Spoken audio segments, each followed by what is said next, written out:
سر سید احمد خان ایک ایسی شخصیت ہیں کہ جو بہت ہی اثردار، بہت انفلوئنشل اپنے زمانے کے شخص گزرے ہیں، اور ان کے ذہن میں یہ بات آئی کہ بھئی ہمیں تعلیم کے ذریعے ہی ذہنوں کو بدلا جا سکتا ہے۔ اب یہ سر سید احمد خان کی شخصیت ہی تھی کہ جس نے تدبر سے کام لیا اور یہ سوچا کہ بھئی ہم تعلیم کو آگے بڑھائیں۔ اس کے لیے آپ کو معلوم ہے کہ وہ یورپ بھی گئے، جدید تعلیم، نئے طریقے کی، ہماری پرانی جو طرز تھا اس کو انہوں نے یہ کہا کہ بھئی یہ بھی ہم اختیار کریں گے، لیکن ترقی کرنے کے لیے دنیا میں آپ کو نئے طرز کی تعلیم اختیار کرنی پڑے گی، اور اسی کے لیے انہوں نے MAO کالج قائم کیا۔ انہوں نے یہ بھی کہا کہ بھئی یہاں پر ایک ہاسٹل ہونا چاہیے، بچے جو پڑھنے والے ہیں ان کو یہاں اقامہ ہونا چاہیے، رہیں وہاں پر وہ۔ انہوں نے ایک مسجد بھی بنوائی اور کہا کہ یہاں پر بچے تعلیم بھی حاصل کریں، رہیں بھی بورڈنگ میں، اور مسجد میں بیٹھ کر قرآن بھی پڑھیں۔ تو انہوں نے نئے طرز کی یعنی کس طرح سے زمانے کی نبض کو پہچانا۔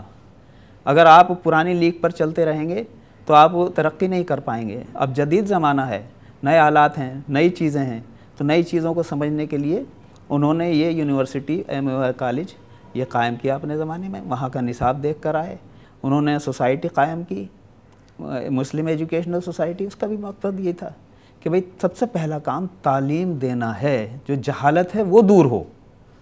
یہ تھا کہ ہم نئے زمانے کے ساتھ چلیں گے تب آگے بڑھ سکیں گے، ورنہ تو اب خاتمہ ہے پھر۔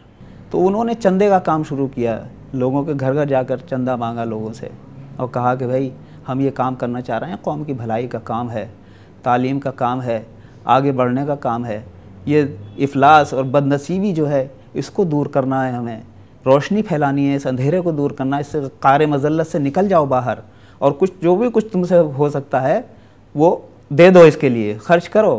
تو بہت سارے نوابوں نے ان کا ساتھ دیا، بہت بڑی رقمیں دیں، لیکن چھوٹی سے چھوٹی رقم بھی انہوں نے قبول کی۔ بھائی نیلوفر شمع صاحبہ دیکھیے، ایک تو سب سے اہم بات یہ ہے کہ اگر یہ فلم بنا رہی ہیں تو اس میں ہمت سے کام لینا ہے، صبر سے کام لینا ہے۔ آپ کے سامنے بھی مسائل آئیں گے، آپ کے سامنے بھی دقتیں آئیں گی، آپ کو بھی بہت سی پریشانیوں کا سامنا کرنا پڑے گا، تو ان سے گھبرانا نہیں، اور صبر کے ساتھ، سکون کے ساتھ اپنا کام کرتے چلا جانا ہے۔ تو ایک منزل ہے، اس کی طرف بڑھے جائیے، کوہ گراں توڑ کر، طلسم زمان و مکان توڑ کر۔